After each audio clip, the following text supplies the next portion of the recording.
오늘 말씀의 제목은 바라봄의 법칙입니다. 시작. 사람이 무엇을 바라보느냐, 그 바라보는 것을 닮아요. 그리고 바라보는 것을 해요. 술을 바라보는 사람은 반드시 술꾼이 되게 돼 있어요. 바라보는 대로 됩니다. 다윗이 지금 시편을 하나 써놨는데 마지막 16절 17절에는 내가 주를, 힘 있는 주를 노래하고 찬양하고 나의 힘이시여 내가 찬송하리이다, 이렇게 마무리를 짓고 있습니다. 자, 노래는 언제 하는 걸까요? 기분 좋을 때 하죠. 저희 오춘 당숙이 유일하게 아버님 이제 혈족인데 아마 제가 알기로는 3대 독자 아버님이, 저도 형님이 20살 초반에 대수술을 해서 저도 독자, 4대 독자가 될 뻔했는데 다행히도 이제 살아나서 장가가고 가정을 이루었습니다. 그 오춘 당숙이 얼마나 숫기가 없는지 평소에는 말도 없어요. 일체. 근데 술만 딱 들어가셨다, 밤새 떠듭니다. 하여튼 막 석탄, 백탄 타는데 연기가 나는 게 아니고 하도 술을 많이 드셔가지고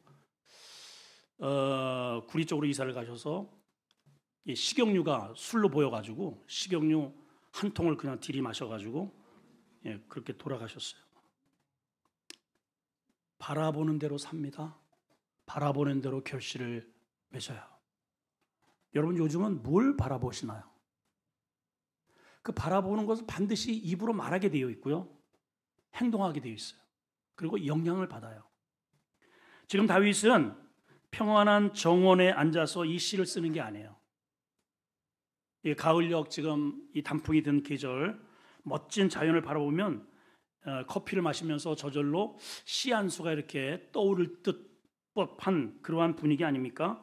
근데 다윗은 나의 힘이시여 내가 하나님을 찬송하리이다, 이렇게 고진혁회가 하나님을 힘있게 노래하는 것이 그러한 깊어가는 가을을 즐기면서 운치에 앉아서 정원에 앉아서 읊는 그러한 시가 아닙니다. 앞에 상황을 보게 되면은 적들이 자기를 완전히 포위하고 있어요. 죽음의 위협을 갖고 있습니다. 수많은 화살촉이 자신의 얼굴을 향하고 있는 상황에서 이 시가 탄생이 되었습니다. 어떻게 해서 그런 상황에서 이러한 시를 유유자적 나는 여전히 하나님을 노래하겠다라는 그러한 시적인 이러한 작품을 남길 수 있었을까? 그게 바로 바라봄의 법칙의 비밀이라는 거죠. 일반적으로 사람들은 문제가 생기면 문제에 함몰됩니다. 찬양도 안 돼요, 기도도 안 됩니다. 설교 말씀이 안 들려요. 온통 거기에 완전히 꽂혀서 거기에 완전히 함몰되죠. 그런데 다윗은 그럴 법한 위기 속에서 시선을 돌려요. 그리고 하나님을 바라봐요. 오늘 다윗이 우리에게 전해주는 이 세 가지 바라봄의 법칙을 우리도 장착해서 세상의 수많은 여러 가지 위협의 화살들을 어떻게 위기를 극복하고 여전히 우리가 하나님을 노래하고 찬양하며 예배할 수 있는 승리자가 될 수 있을까? 이 비결을 오늘 말씀을 통해서 장착하게 되기를 크게 아멘합시다. 축원합니다. 첫째, 큰 소리로 한번 우리 소제목을 한번 외쳐보겠습니다. 요새이신 하나님을 바라보자. 시작. 자, 9절입니다. 언더라인 하나 한번 해볼만 하죠. 시작. 하나님은 나의 요새. 언더라인. 일부 시간에도 제가 말씀드렸는데 지금 제가 몇 년째 우리 형광펜 하나 정도는 들고 다니라고 그렇게 얘기를 해도 구스야라 금수나 조금 좀 미안하잖아요. 그러면은 안 들고 다니면 하는 척이라도 해요. 손가락으로 이렇게 하는 척이라도 좀 해봐요. 좀 어째 그래? 자, 왜냐하면 제가 일부 예배도 제가 보여드렸어요. 자, 클로즈업 해가지고 성경을 한번 해보세요. 여기 글자가들이 하나라도 이게 빈 공간이 있나요? 안 보이나? 어디를 봐도 어디를 창세기든 뭐든 뭐 계시록이든 어디를 봐도 그래요. 왜냐하면 성경을 한 100번 이상 봤거든요. 그럴 때마다 하나님이 내게 주시는 강렬한 메시지가 있어요. 그때마다 표시해놓고 거기다 메모해놓고 또 늘 설교를 해야 되니까 그때마다 별표해놓고 이렇게 지나가면은 이때 이런 감동을 주셨지. 이게 팍팍 가슴에 꽂힌단 말이에요. 보면은 특별히 우리 신방할 때 뭐 어디 이렇게 찾아봅시다 하면은 이게 떡이 져가지고 이게 통째로 넘어가 이게 붙어가지고 이게 밥인데 이게 우리가 먹을 밥인데 이 떡이 져가지고 그래가지고 이게 되게 은혜가 되겠습니까? 말씀이 힘이라고 1년 내내 우리가 주창을 하는데 여러분 다음 주에 형광펜 드세요 할 거예요. 딱 들어야 됩니다. 자, 어디 표시하자고요? 나의 요새라는 거예요. 요새가 뭐예요? 안전처죠. 안전한 곳. 어디가 안전할까요? 사람들이 권력의 힘에 숨으려고 그러죠. 학벌의 어떤 방패에 숨으려고 합니다. 안전하지 않아요. 돈 좀 있으면 그 돈 뒤에 숨으려고 합니다. 안전하지 않아도 돈 사라지면 어떡할 거예요, 여러분? 예? 사계절을 주시는 것은 이 세상은 계속 변한다. 이거예요. 지금 풍성한 계절이 있지만은 조금 있으면은 황량한 들판이 온다는 거예요. 이걸 계속 보여주시잖아요, 하나님께서. 아멘. 여기 요새 미스가브라는 단어거든요. 뜻은 이렇습니다. 높이 들린 안전한 처소. 그러니까 높이 들려 있어서 그 누구도 감히 범접할 수 없는 곳. 거기가 어디라? 하나님이라는 거예요. 하나님이. 이런 위기 상황에서 사방에서 자기를 향해서 화살촉을 지금 겨누고 이거를 놓으면 그대로 이마에 맞을 판인데 그런 상황에서 다윗은 그거를 바라보면서 두려움에 사로잡히지 않고 그것을 막아낼 수 있는 하나님, 그것보다 더 강력한 하나님, 내 인생의 주체이신 하나님을 요새로 삼아서 거기에 피해가 있다는 것입니다. 여러분, 그런 은혜가 있기를 축복합니다. 그런데 제가 이렇게 설교를 해도 여러분 가운데 이제 예를 들어서 몸에 어떠한 치명적인 아픔이 병원에 갔더니 암입니다. 이거 하나만 오면은 막 그냥 잠이 안 오죠, 사실. 교통사고에서 막 치명적인 어떤 손상 입으면 그거 어떻게 있겠습니까? 저도 알아요. 저도 알아. 그럼에도 불구하고 우리는 믿음의 성도이기 때문에 일반적인 사람들은 그 문제 앞에 그 크기를 재고 그 상대가 하는 그런 상황이 나에게 주는 그런 메시지를 밤새 누워서 머릿속으로 회의를 하죠. 이 머릿속에 지진이 납니다. 가슴은 쿵덕쿵덕 답답합니다. 입은 끊임없이 막 그냥 바들바들 떨죠. 그렇다고 해서 해결되는 게 있을까요? 밤새 부정적인 PTT를 계속 화면을 돌려가면서 그거 묵상해봐야 나한테 도움이 되는 게 없다 이 말이에요. 그러나 다윗은 그렇게 하지 않았어요. 그의 시선을 문제를 상황을 바라본 게 아니고 자기를 향해서 겨누고 있는 화살촉의 그 예리함을 바라보는 게 아니라 전능하신 하나님, 요새이신 하나님, 나를 보호해 주시고 지켜주실 하나님을 주목하고 있단 말이에요.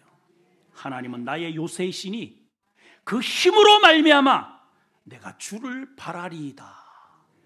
내가 주를 바라리이다. 지금 등산하기 참 좋은 계절이잖아요.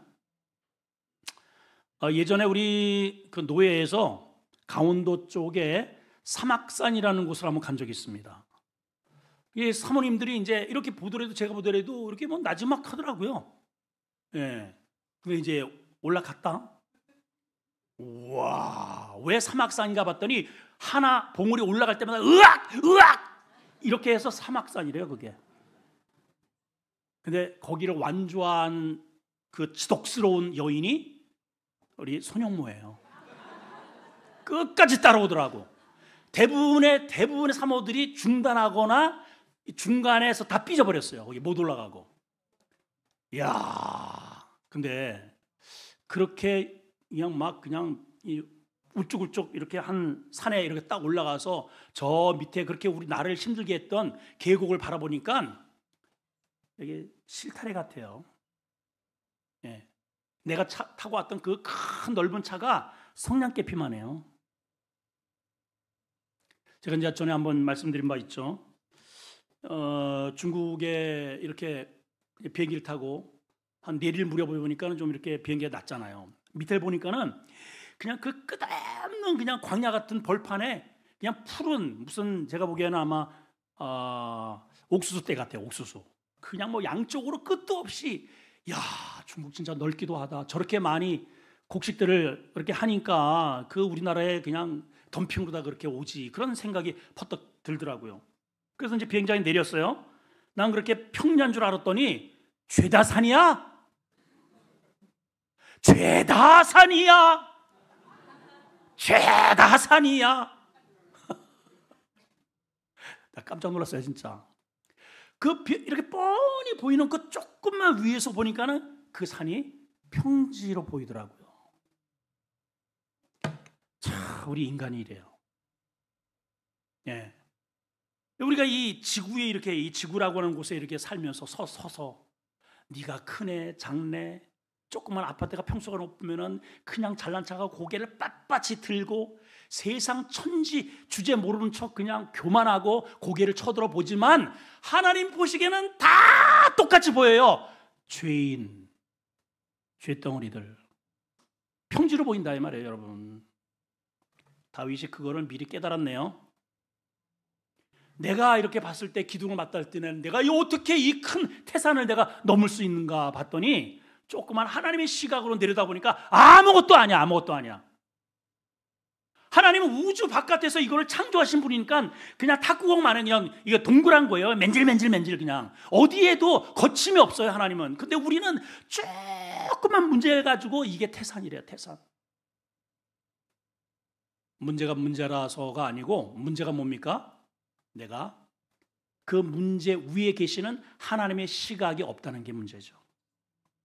여러분, 하나님은 나의 요새입니다. 요새. 하나님께 여러분들의 온 삶을 피난처로 삼으시기를 축원합니다. 두 번째는요, 크게 한번 선포합시다. 방패이신 하나님, 시작. 방패이신 하나님을 바라보자. 이거 바라보자는 거예요. 방패이신 하나님이라는 것을 알긴 알아요. 근데 그 방패를 나에게 커버를 안 한다면 무슨 소용이 있겠어요? 자, 말씀으로 확인해 봅니다. 11절입니다. 시작. 그들을 죽이지 마옵소서. 나의 백성이 잊을까나이다. 우리 뭐라? 방패 되신 주여, 주의 능력으로 그들을 흩으시고 낮추소서. 여기 방패라고 하는 단어 마겐이라고 하는 뜻은 전신을 보호하는 큰 보호막이에요. 이 방패는 클수록 좋아. 그렇죠, 당연히. 방패인데 손바닥만 하면 되겠어요? 예, 날아온 우산은 전신을 향하는데. 그래서 고대 전쟁 가운데서 병사들이 가져야 할 두 가지 중요한 것은 하나는 예리한 칼, 창, 또 하나는 방패라고 하는 거예요. 방패. 예리한 공격 무기는 있는데 방패가 없다면 오래 버티지 못합니다. 여러분, 사실 한번 생각해 보세요. 올 한 회기를, 한 해를 이렇게 살아오면서도 나에게, 우리 교회에 여러분 자신을 향해서 날아드는 수많은 화살들을 여러분 맞이했을 거예요. 저 화살 맞은 적 없는데요? 없다고요? 한번 해볼까요? 예, 실패라는 화살, 상처의 화살, 비난의 화살. 얼마나 비난합니까, 교회를? 죄책감의 화살, 미래에 대한 불안의 화살, 끊임없이 우리를 향해서 날아듭니다. 날아들어요. 자, 문제는 그 화살이 얼마나 예리하냐, 많으냐, 크냐가 문제가 아니고 그 화살을 막아낼 방패가 나에게 있느냐 없느냐가 문제라는 거죠. 아무리 날아들어도 300용사 영화 보신 분들, 예, 딱 그 300명이 그 적들이 뭐 어마어마하게 산에서 그냥 개미떼처럼 그렇게 해서 화살을 쏴대는데 쫙 해가지고 이렇게 방패를 삼으니까는 전부 다 두두두두두두 이렇게 떨어지잖아요. 여러분들에게 이 방패가 있기를 축복합니다. 성경은 이 방패를 향하여 이름하기를 믿음의 방패라 그랬어요. 믿음의 방패를 드시기 바래요. 그 믿음의 대상이 뭘까요? 여러분 통장 안에 집어넣은 미래의 돈, 여러분들이 그렇게 애써 지금까지 세워놓은 권력, 힘. 여러분 대통령도 5년이면 끝나잖아요. 국회의원도 4년이면 끝납니다. 5선 4선에서 20년 30년 해봐야, 그래봐야 하나님의 영원 속에 점도되지 않는 기간이에요. 근데 하나님이 우리에게 주시는 이 방패는 영원한 방패입니다. 영원한 방패. 젊은 시절에는 이 두 다리 가지고 힘있게 뭐 하나님 필요 없어요. 사방팔방 영원할 것 같지만은 늙어서 우리 권사님들, 우리 나이 드신 분들 보면은 벌써 이 자리에서 일어날 때 어떻게 해요? 그냥 안 일어나. 아이고. 야, 내 이 젊음이, 내 두 다리가 영원하지 않구나. 하나님이 힘을 주셔야 되는구나. 그때 깨닫지 않습니까? 그렇죠? 자, 이 방패가 뭐냐? 이 방패 삼기 위해서 하나님이 그 아들을 우리에게 방패로 주셨어요. 방패로. 자, 어떤 방패인지 한번 가만히 보세요. 주님이 자, 이 과정을 보면은 침뱉음을 당하셨어요. 우리가 살아오면서 저도요, 사실은 여러분들이 몰라서 그렇지 이게 전부 다 이렇게 다 까발리면은 제가 여러분들로부터 침뱉을 짓을 많이 했어요. 솔직히. 뭔데요, 목사님? 제가 완전하지가 않아요. 그러면 목사가 이 모양인데 여러분은 어때요? 그러면 여러분은 온전하신가요? 장로님 어때요?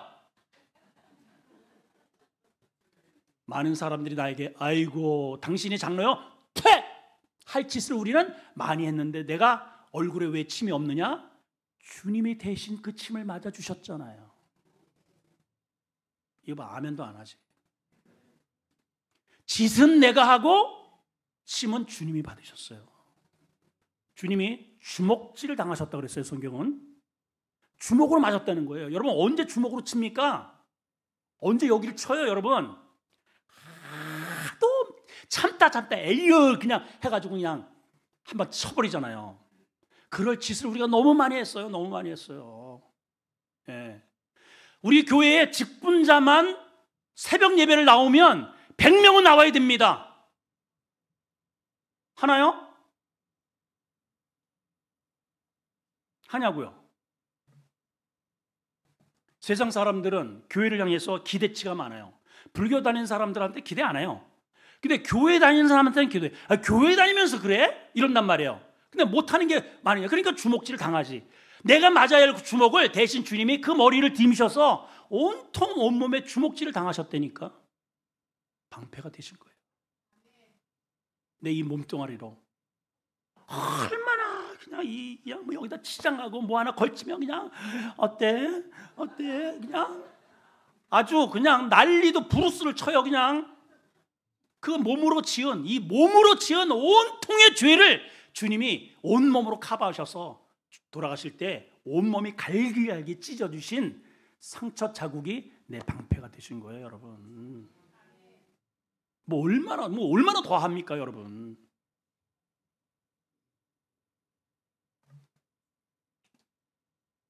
다윗이 그걸 깨달은 거죠.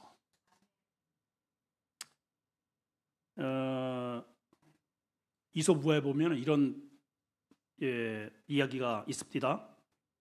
어떤 사람이 그래 보니까 날씨가 올 게 아니라 비가 올 것 같아. 그냥 꾸덕꾸덕하고 막 이래가지고 이제 우산을 준비를 했습니다. 우산을 들고 준비를 하고 신문을 보다가 이제 들 봤는지 한 손에는 신문, 한 손에는 우산. 가다가 아니나 다를까 막 갑자기 천둥 번개가 치면서 소낙비가 막 쏟아지는 거예요. 그러면 뭘 펴야 돼? 우산 가지고 갔잖아. 근데 갑자기 신문을 갖다가 이렇게 해가지고 우산은 손에 들고 온몸을 쪼르면서 그걸 한마디 합니다. 비가 이렇게 올 줄은 몰랐네. 정말 하면서 막 에이! 이게 우리의 모습이라는 거죠. 하나님이 모든 것을 막아낼 수 있는 우산보다 더 강력한 방패를, 든든한 예수 그리스도라는 방패, 믿음의 방패를 주셨는데, 그걸 딱 펼치면 되잖아요, 내 인생 가운데. 근데 자꾸만 신무지를 여기다 들이미는 거예요, 여기. 그래놓고 온몸에 이러한 죄의 물로 가득 차면은 그 하나님을 원망해요. 왜 이렇게 나한테 이러시냐고, 왜 피를 쏟아버려, 이게 온몸이 적게 하느냐고. 내 손에 방패가 있잖아. 그거 피면 되잖아. 믿음은 어디다 쓸래? 전 그 글을 읽으면서 마음이 짠해왔습니다. 자, 여기 악인들의 한번 모습을 볼까요? 다윗이 악인들의 모습을 이렇게 정리해가고 있어요. 우리가 읽지는 않았지만 6절 7절과 그리고 14절 15절이 반복해서 똑같은 글을 이렇게 써놨습니다. 한번 읽어봅시다. 6절 7절 시작. 그들이 점으로 돌아와서 개처럼 울며 성으로 두루다니고 그들의 입으로는 악을 토하며 그의 입술에는 칼이 있어 이르기를 누가 들으리요. 자, 14절 시작. 그들에게 점으로 돌아와 개처럼 울며 성으로 두루다니게 하소서. 그들은 먹을 것을 찾아 유리하다가 배부름을 얻지 못하면 밤을 새우려니와. 자, 여기 계속 반복되는 말이 뭐냐면 그들이 점으로 돌아와. 이 말은 밤에 활동한다는 거예요. 자, 밤에 개처럼, 낮에는 아주 순한 양처럼 이렇게 있다가 밤이 되면 개가 되는 거야. 그래서 먹을 거를 찾아서 두루 다니며 이빨을 들이대고 으르렁댑니다. 그리고 입으로 악을 토합니다. 입술에는 칼이 있어서. 왜 이렇게 하는가? 누가 들으리요? 무슨 말이죠? 하나님 의식이 없다는 거예요. 우리가 여기서는 예배를 드리면서 하나님을 의식하죠? 따라하기도 합니다. 이렇게 살아야지. 오케이. 하나님이 나의 방패시지. 하나님이 나의 요새시고 하는데 이렇게 밖에 나가면 어둠이 되는 거예요. 어둠의 자식이 된단 말이에요. 누가 들으리요? 누가 보리요? 그냥 집에 들어가면, 직장에 가면 전혀 다른 사람이 되는 겁니다. 자, 결국은 이런 사람의 끝자락이 뭡니까? 15절에 보면 그들이 먹을 것을 찾아 유리하다가 배부름을 얻지 못하면 밤을 세우려니와. 이 말은 그들의 그러한 인생은 껍데기는 교회에, 난 교회 다녀, 기독교라고 하지만은 그의 인생은 밤의 인생으로 종지부를, 마지막을 마무리한다는 겁니다. 우리는 빛의 자녀 아닙니까? 그럼 우리가 낮의 자녀처럼 행해야죠. 그래서 그 뒤에 16절 17절에 마지막 세 번째에 다윗이 이렇게, 나는 밤을 바라보고 내가 이빨에 낄 그러한 유욕을 찾아서 떠도는 그런 개 같은 존재가 아니라 나는 빛의 자녀다. 나는 신분이 달라. 그래서 세 번째 이렇게 외치는 겁니다. 따라합시다. 나의 힘이 되신 하나님을 바라보리라. 시작. 뭐가 힘이에요? 개는요, 밤에 한때 움켜쥐고 있는 으르렁대는 그 이빨이 힘이죠. 근데 우리는 그걸 해봐야 뭐예요? 유리하다가 끝난다고 그러잖아요, 여러분. 하나님이 어떻게 한다고요? 그런 사람을 8절에 보니까 비웃은대요. 그런 인생을 하나님이 비웃으시면 어떻게 되겠어요, 여러분? 종말이. 그러나 다윗은 이렇게 고백을 해요. 17절 시작. 나의 힘이시여 내가 주께 찬송하오리니. 여러분, 찬송은 언제 하는 겁니까? 노래는 언제 해요? 좋을 때 하죠. 기쁠 때. 노래는 그때 하는 겁니다. 근데 여러분, 지금의 이 다윗의 상황이 노래할 때냐? 상황이. 자, 한번 앞으로 볼까요? 처음에 어떻게 시작하고 있냐면 이렇게 시작하고 있어요. 자, 앞장으로 넘겨서 59편 1절 2절을 보겠습니다. 시작. 나의 하나님이여 나의 원수에게서 나를 건지시고 일어나 치려는 자에게 나를 좀 살려주세요. 높이 들어주세요. 2절. 악을 행하는 자에게서 나를 건지시고 피 흘리기를 즐기는 자에게서 나를 좀 구원해주세요. 지금 악을 행하는 자들이 자기를 죽이겠다고 뺑뺑 둘러쳐 있는 상황입니다. 3절에 보면 그들이 나의 생명을 해하려고 엎드려 기다리고 강한 자들이 모여 나를 치는 상황입니다. 근데 자기에게 뭔 잘못이 있는가? 아니에요. 저들은 악을 즐기는 자들입니다. 여호와여, 이는 내가 잘못으로 말미암음도 아니고 나의 죄로 말미암음도 아니라 악을 행하는 자들 때문에 제가 이 공경에 빠져 있습니다. 그래서 이런 상황에서 그들을 바라보고 나를 향하여 돌격하는 그들을 주목하면 두렵죠.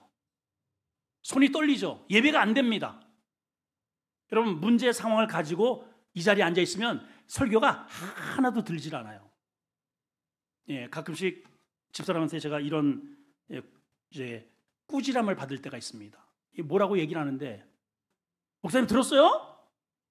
근데 제가 뭔 이렇게 생각을 하다가 이렇게 밥을 먹으면서도 이렇게 하고 있어요. 이게 뭐 하는 거예요? 멍 때리는 거야, 멍 때리는 거. 가끔씩 보면은 멍 때리기 시합도 합디다. 상급 걸고. 그 왜 멍을 때릴까요? 자, 우리 한번 10초간 멍을 때립니다. 시작.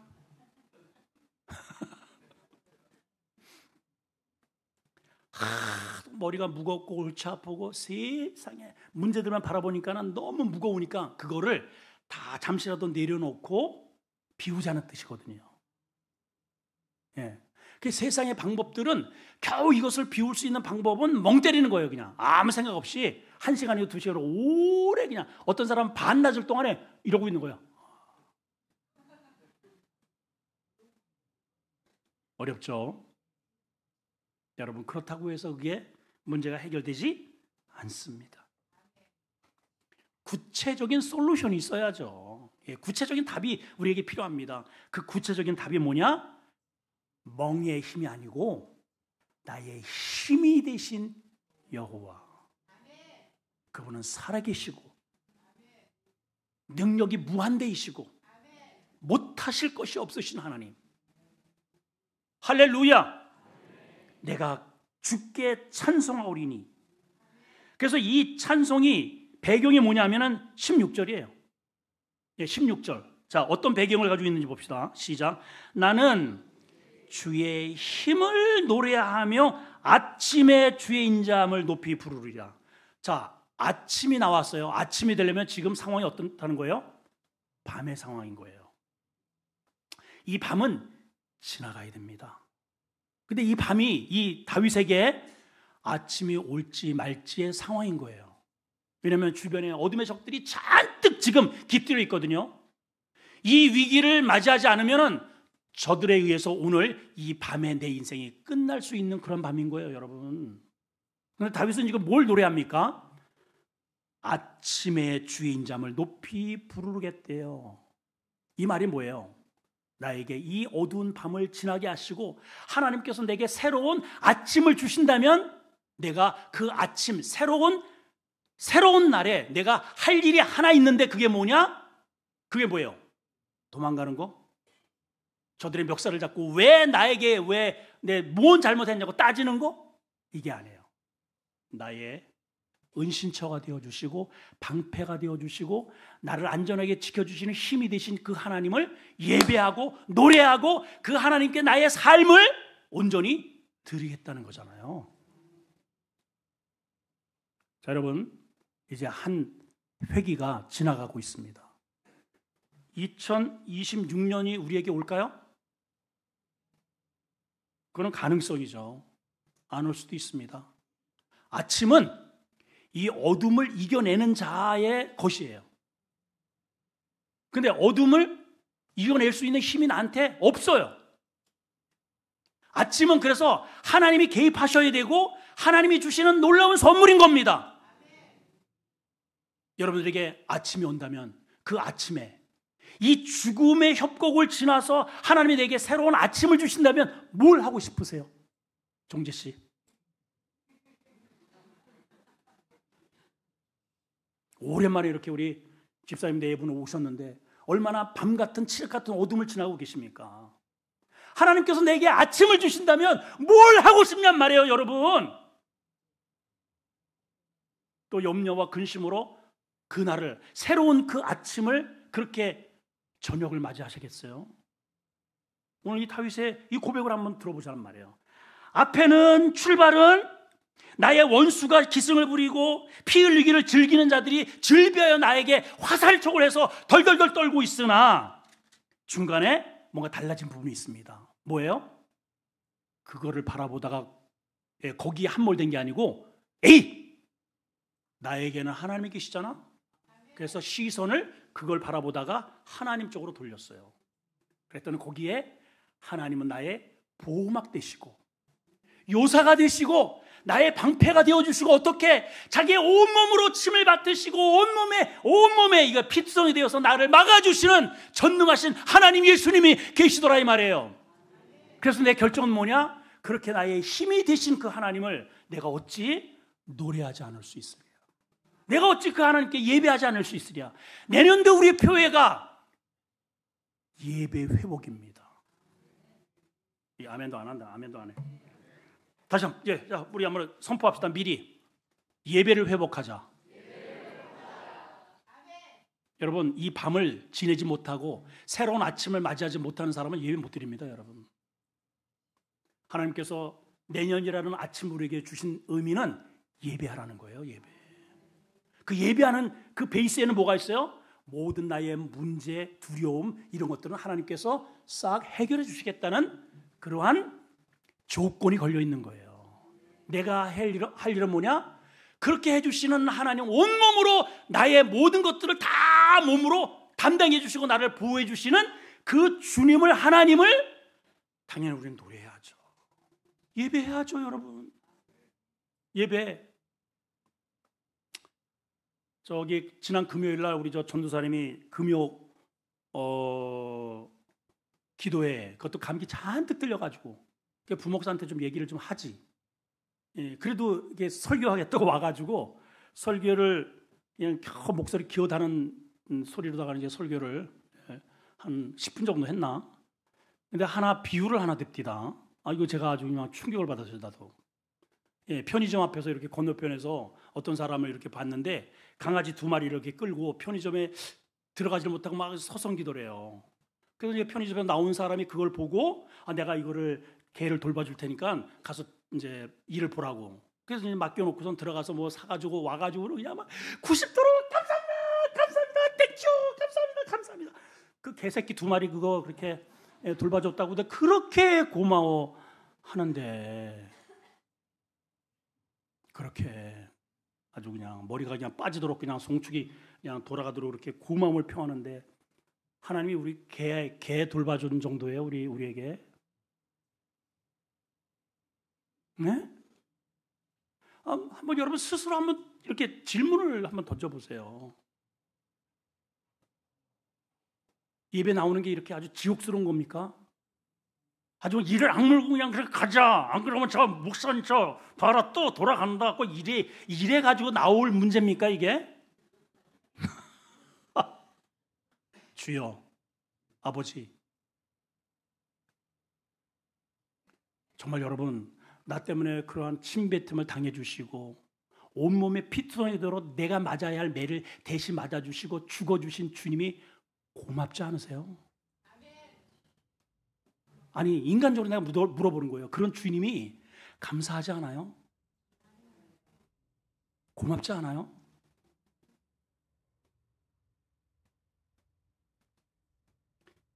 기도하겠습니다. 하나님,